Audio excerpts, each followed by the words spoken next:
Senator Dianne Feinstein gets a taste of voter anger. Her town hall in San Francisco today was so raucous, police had to be called in. This question is over here. What is it going to take for you to stand up and get mad at this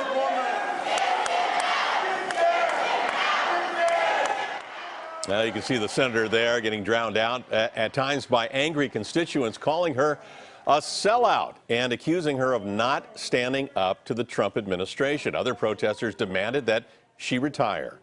Now, this is the first town hall that Feinstein has held since she was elected in 1992. KPIX 5 political reporter Melissa Caen was there. Melissa, the senator did make some news about how she is taking on the Trump administration. What does she say?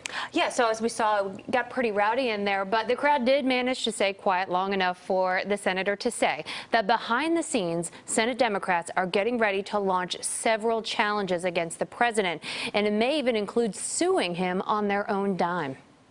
Will you take a stand right now and call him what he is: dishonest, incompetent, and corrupt? It didn't take long for Senator Feinstein to be asked about President Trump's business dealings.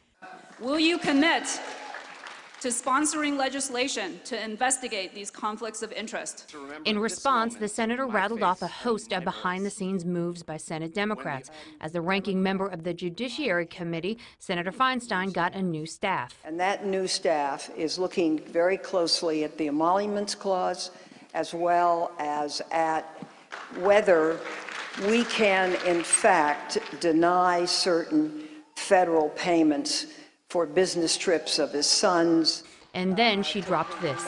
Right now, Senator Blumenthal is leading an effort asking each one of us to contribute an amount of money for a court case.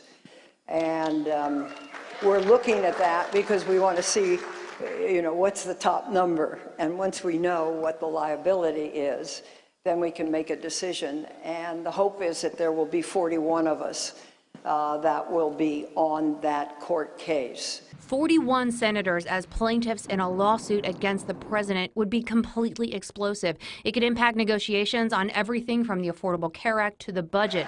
And that's not all that happened today. When an audience member said she was nervous about the Trump administration rolling back the protections of the Violence Against Women Act, the senator did something politicians are loath to do. She made a promise.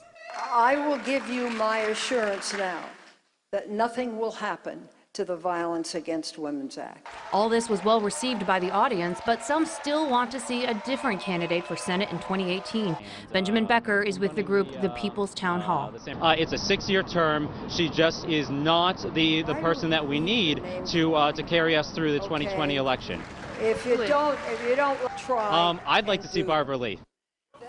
Now, Barbara Lee is a Democrat. She's a congresswoman who represents Oakland. And we reached out to her office for comment, but have not heard back. Although I'll say the Democratic Party would probably not support a sitting congresswoman challenging a sitting senator, where both are Democrats. So it's unlikely that Lee would run, but anything can happen in 2018 in California. Melissa Caen, KPIX 5.